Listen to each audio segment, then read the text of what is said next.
Quantic Dream has always been about creating interactive experiences that have emotion at their core.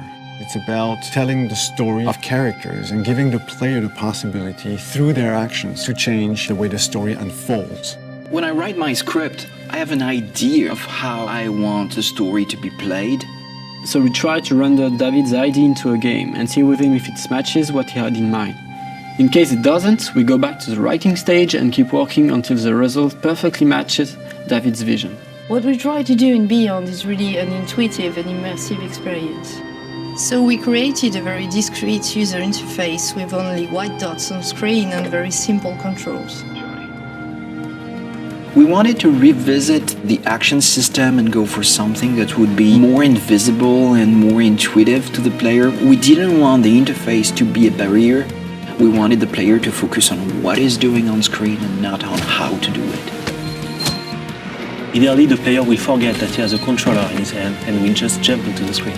One of the major revolutions in Beyond is the way Jodie Holmes moves. Depending on the context, depending on your emotional state, you see the character of Jodie moving differently, walking differently, looking around differently.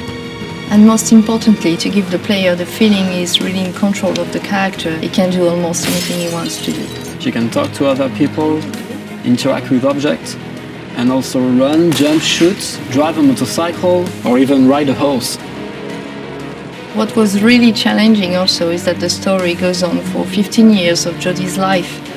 When Jodie's a kid, for instance, you can do different things than when she is a teenager or an adult.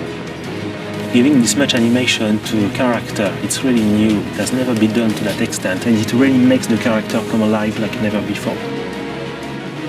We wanted to have these new mechanics with Aiden. I wanted to give this feeling of flying around and going through matter and through walls. So we started making some research on how ghosts would move or even a fish would swim underwater. We thought that using orbs is an interesting approach. It would give us this physicality that we need to interact with matter. It became really something natural to assign them to the two analog sticks and have to play with them, to focus them, or on the opposite, to split them apart. During the process of this production, we made what we call user tests. You just watch people playing and you see where they succeed, where they fail. If a player don't get it right, it's only our fault. So we work very hard to be able to correct it and give the best experience possible. After each user test, it's meeting after meeting just to find the good solution to every single issue the player may have had. I guess what we're looking for with the gameplay is really to find an interface that will allow you to play live. And we try to get closer and closer of the ideal interface where you don't think anymore, you just do it.